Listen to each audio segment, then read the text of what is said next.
ये संवेदनहीन सरकार सुख की सरकार नहीं है, ये सूखी सरकार है।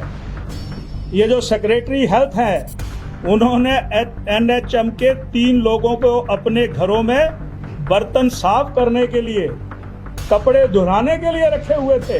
कहीं ऐसा ना हो व्यवस्था परिवर्तन करते करते सरकार का ही परिवर्तन हो जाए।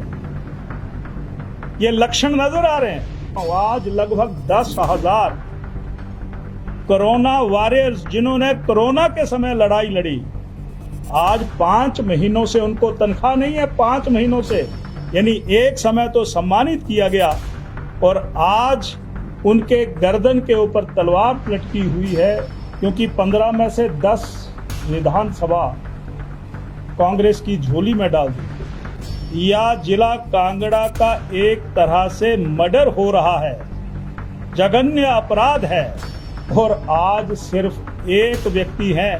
कई लोग कई महीनों से लाइन में लगे हैं और कांगड़ा के ऊपर बहुत बड़ी तोहमत कह सकता हूं। और सुखविंदर सिंह सुक्खू कह रहे हैं कि अभी तक 70 मानसून सत्र बुलाने की कोई जरूरत नहीं।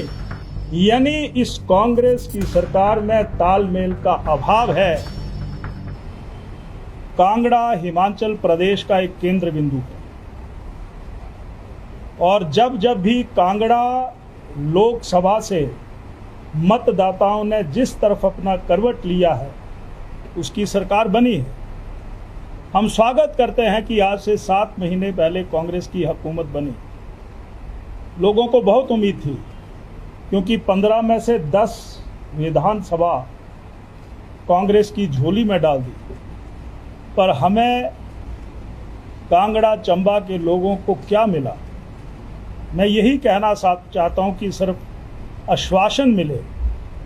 भाजपा की सरकारों के समय, चाहे प्रोफेसर प्रेम कुमार धूमल जी की हुकूमत रही हो, चाहे श्री जयराम ठाकुर जी का शासन रहा हो, 4 यहाँ के नेता हिमाचल प्रदेश के मंत्रिमंडल में हिमाचल प्रदेश का प्रतिनिधित्व करते रहे, और आज सिर्फ एक व्यक्ति है।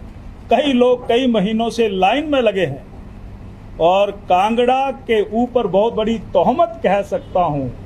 नाम उछाले जाते हैं, कुछ दिनों के बाद वापस ले लिए जाते हैं। ये जो अपमान है, ये जिला कांगड़ा और चंबा के लोगों का, जनता जनार्दन का अपमान है। ये अपमान कह सकता हूं। यहाँ के लोग लज्जित हो रहे हैं, यहाँ के लोग अपमानित अपने आप को महसूस कर रहे हैं। इसलिए मैं ये कहना चाहता हूं कि एक बहुत बड़ा षड्यंत्र कह सकता हूं, या जिला कांगड़ा का एक तरह से मर्डर हो रहा है, जघन्य अपराध है। मैं ये भी शब्द प्रयोग करना चाहता हूं। और 7 महीनों में कांगड़ा के लिए, चंबा के लिए बहुत सी घोषणाएं हुई, धरातल पर कोई नहीं दिख रही है। पर मैं थोड़े से शब्दों में अगर कहूं तो जब हमारी सरकार थी वो संवेदनशील थी। हिमाचल प्रदेश में अगर 900 से अधिक संस्थान चुनावों से 6 महीने के अंदर अंदर खोले गए, तो वो जनता की आवाज को ध्यान में रखते हुए खोले गए थे। ये संवेदनहीन सरकार सुख की सरकार नहीं है, ये सूखी सरकार है।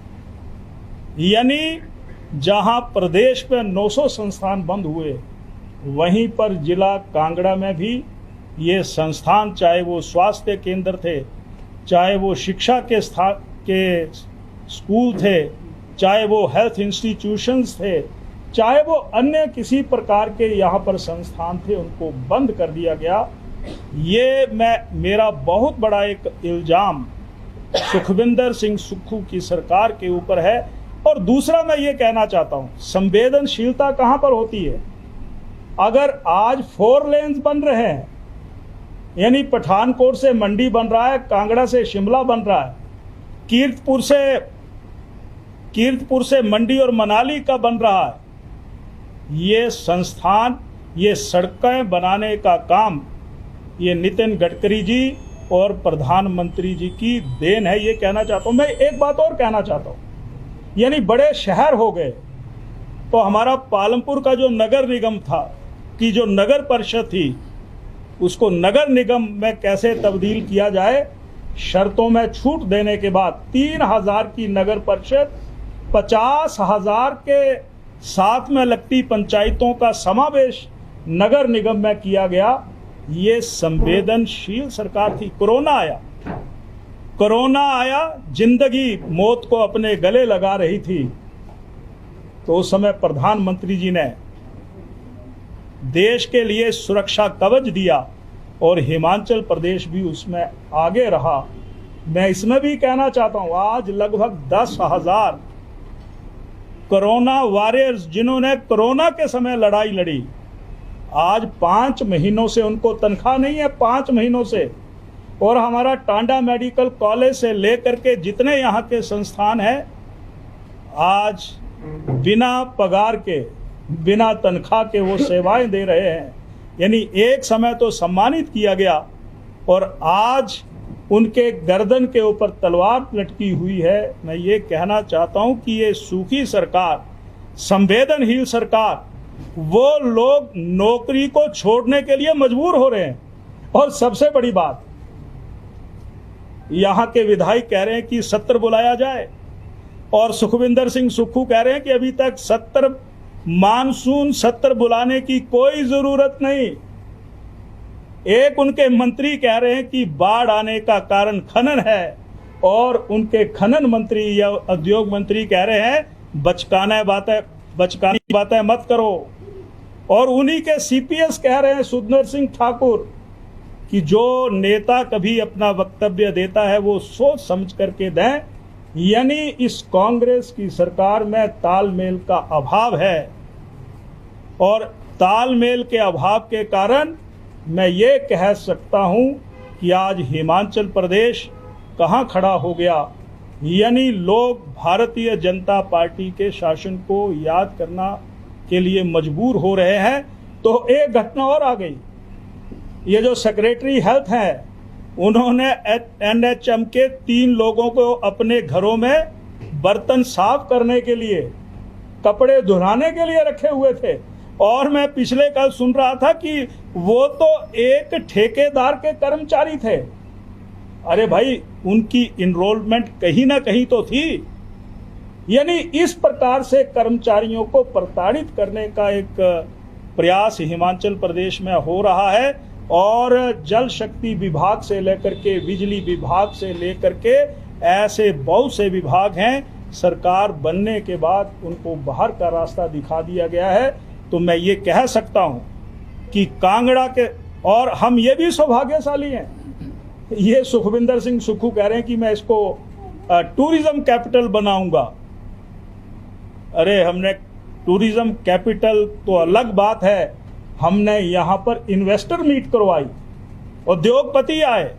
हिमाचल प्रदेश आगे कैसे बढ़ सकता है, उसके लिए यहां पर ये एक सार्थक प्रयास किए गए। ये हमारा धर्मशाला इंटरनेशनल मैप पे आए। प्रधानमंत्री जी ने धर्मशाला को G20 अधिवेशन करवाने का मौका दिया, जिसका संयोजक मुझे बनाया गया, हमारे साथी उसके हिस्सा थे। तो हिमाचल प्रदेश में जिला कांगड़ा को हमेशा प्राथमिकता दी गई। और श्री सुखविंदर सिंह सुक्खू बताएं कि 7 महीनों में कभी कभार, और इस बार तो शीतकालीन प्रवास भी नहीं हुआ, कहा मैं परंपराएं बदल रहा हूं, व्यवस्था परिवर्तन करना चाहता हूं। कहीं ऐसा ना हो व्यवस्था परिवर्तन करते करते सरकार का ही परिवर्तन हो जाए।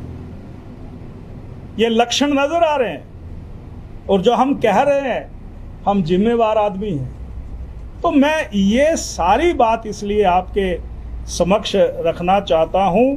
गारंटियों की बात तो बहुत दूर रही, परंतु जिला कांगड़ा के साथ जो भेदभाव हो रहा है वर्तमान सरकार का, इसका हम कड़े शब्दों में निंदा करते हैं। और कांगड़ा चंबा निचले क्षेत्र का के साथ जो सौतेला व्यवहार हो रहा है, और एक शब्द का प्रयोग करना चाहता हूं कि यहाँ पर जो नरसंहार जिला कांगड़ा की जनता के साथ हो रहा है, उसकी भी कड़े शब्दों में हम निंदा करना चाहते हैं।